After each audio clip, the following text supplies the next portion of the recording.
Adolf Hitler, with his iron grip on Germany, transformed a once struggling nation humiliated by its defeat in World War I and subjected to the stringent terms of the Treaty of Versailles into a fearsome war machine. At the height of their power, the Nazis were a dominant force. With their military strategy, blitzkrieg, otherwise known as lightning war, much of Europe was completely overrun by the sheer speed and aggression of this tactic. Poland was the first to be devastated by the Nazi war machine, being conquered in mere weeks. France, once a formidable military power, also fell victim to the relentless German assault. Just a year prior, Czechoslovakia, rife with disunity and division between the Czechs and Slovaks, provided Hitler the opportunity to exploit tensions and seize control. Through intimidation, bullying and manipulation, he coerced President Hácha into signing the country over to the Nazis. Germany, under Nazi control, seemed unstoppable. Hitler envisioned a 1,000-year Reich dominating Europe and beyond. Yet, amid this high point of power, two fatal miscalculations would seal the fate of the Third Reich. The first was the invasion of the Soviet Union in 1941.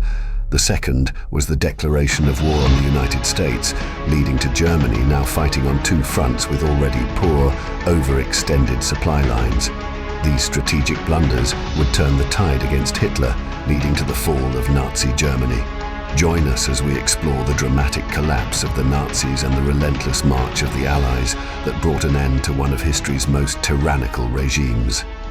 You are watching History Unveiled.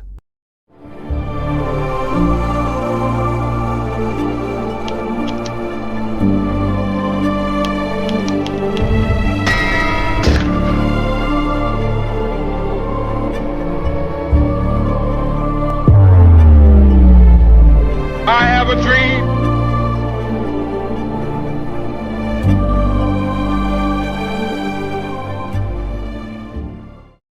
On December 18th, 1940, Hitler would issue Directive 21 to the leadership of the Wehrmacht, ordering preparations for an offensive war against the Soviet Union. His generals would advise against this, warning of the dangers of fighting on two fronts. However, Hitler would dismiss their concerns, claiming Britain posed no real threat, so they'd essentially be fighting on one front. This underestimation would lead to Germany's first major defeat inflicted upon by the British. The German Luftwaffe was no match for the British Royal Air Force, forcing Hitler to call off the invasion of Britain for the winter. But well before spring, he'd shift his attention eastward, and after a 5-week delay to complete operations in Greece and Yugoslavia, the Führer would launch his most daring campaign, Operation Barbarossa. June 22, 1941, around 3 million German soldiers, accompanied by 700,000 Axis allies, crossed from the Polish borders into Russian territory. Initially, Germany made significant advances, quickly gaining air superiority with the Luftwaffe by destroying the Soviet Air Force on the ground, pushing forward with German panzers, and killing or capturing hundreds of thousands of Red Army soldiers in massive encirclement battles.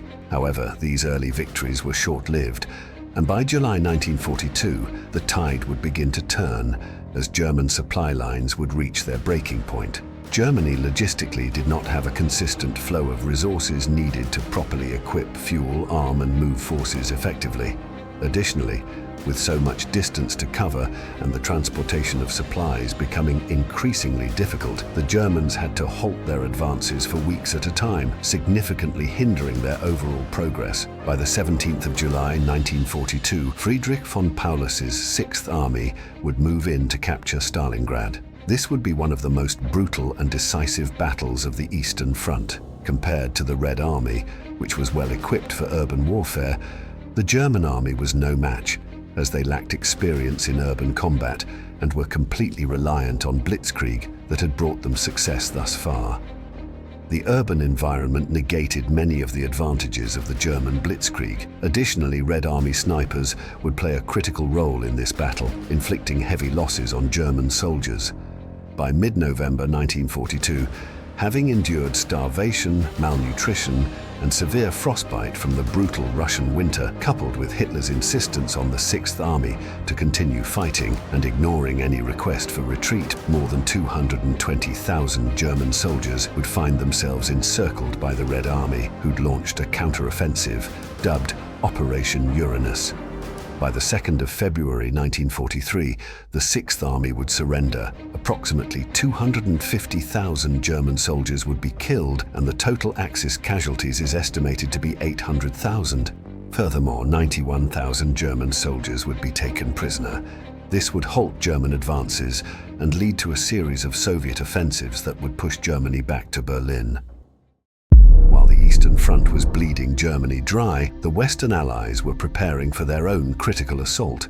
3 years prior, on December 11, 1941, Hitler had declared war on the United States, 3 days after the US declared war on Japan, Germany's ally. On June 6, 1944, known as D-Day, Allied forces launched Operation Overlord, the largest amphibious invasion in history. Over 156,000 American, British and Canadian troops landed on the beaches of Normandy, France. Despite fierce German resistance, the Allies established a foothold in Normandy and began their advance through France. The liberation of Paris in August 1944 and the subsequent push into Belgium and the Netherlands demonstrated the unstoppable momentum of the Allied forces. The German military, stretched thin and facing overwhelming firepower, could no longer hold back the tide. The Germans were aware that an invasion was imminent, but they did not know where it would take place. The Allies used extensive deception tactics, including Operation Bodyguard, to mislead the Germans into believing the invasion would occur at Pas-de-Calais, the narrowest point between Britain and France. As a result, German forces were not adequately concentrated in Normandy, and their reaction to the invasion was slow and disorganized. Compounding their difficulties, Hitler's strategic decisions further hampered the German response. As the Allies advanced, the German military found themselves unable to effectively counter the invasion. By this point, the German military was in full retreat, unable to stop the Allied momentum that would eventually lead to the fall of Berlin and the end of the war in Europe. Meanwhile, internal struggles within the Nazi leadership further weakened the regime. Heinrich Himmler, head of the SS, and other high-ranking officials began to distance themselves from Hitler, seeing the writing on the wall. In July 1944, a group of German officers led by Claus von Stauffenberg attempted to assassinate Hitler in a bid to negotiate a peace with the Allies. The plot, known as Operation Valkyrie, involved planting a bomb at Hitler's Wolf's Lair headquarters. The attempt failed, as the bomb only injured Hitler, leading to a brutal purge of suspected conspirators. Over 7,000 people were arrested, and approximately 4,180 were executed, including von Stauffenberg and other high-ranking officers. This purge further destabilized the Nazi command structure, creating an atmosphere of distrust and paranoia within the ranks. The loyalty of many within the military and political leadership eroded, causing inefficiencies and a lack of coordinated efforts in the war. The end was near.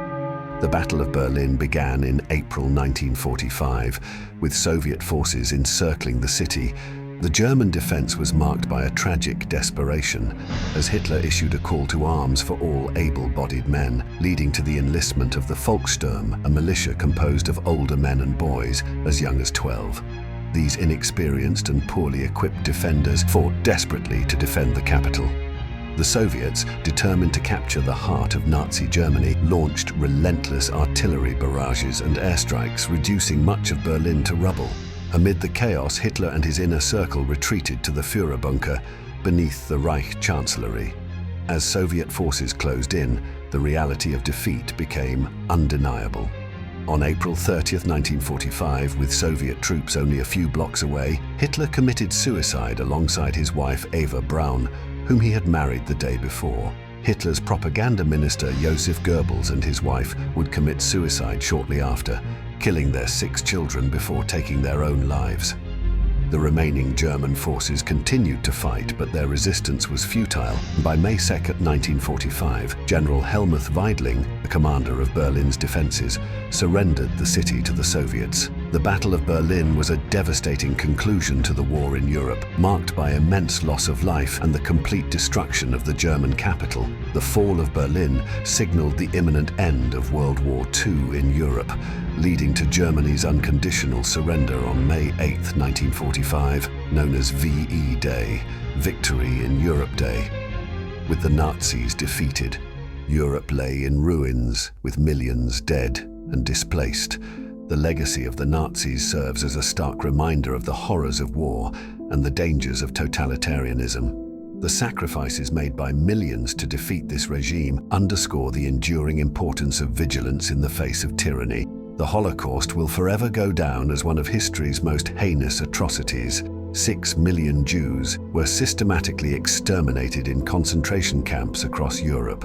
The industrial scale of the genocide, with death camps such as Auschwitz, Treblinka, and Sobibor, revealed the depths of human cruelty and the devastating impact of unchecked hatred and bigotry.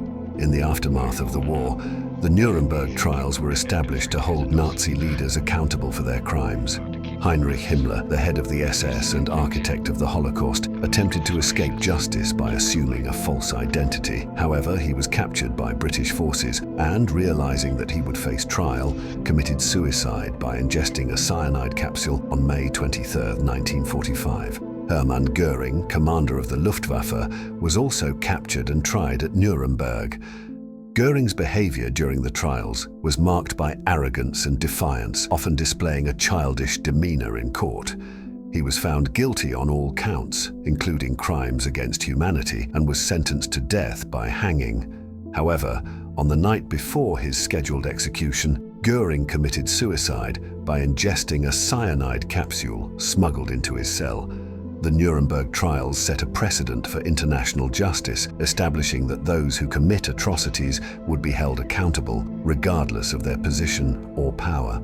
The testimonies of survivors and the overwhelming evidence presented during the trials brought to light the full extent of the Nazis' crimes, ensuring that the world would not forget the horrors inflicted upon millions. The enduring legacy of this dark chapter in history emphasizes the need for vigilance in protecting human rights and the unyielding pursuit of justice and equality. In remembering the past, we honor those who suffered and perished, and we reaffirm our commitment to building a future rooted in the values of freedom, democracy, and human dignity. The lessons learned from the fall of Nazi Germany and the Holocaust continue to resonate, reminding us of the fragility of peace and the importance of standing against tyranny in all its forms.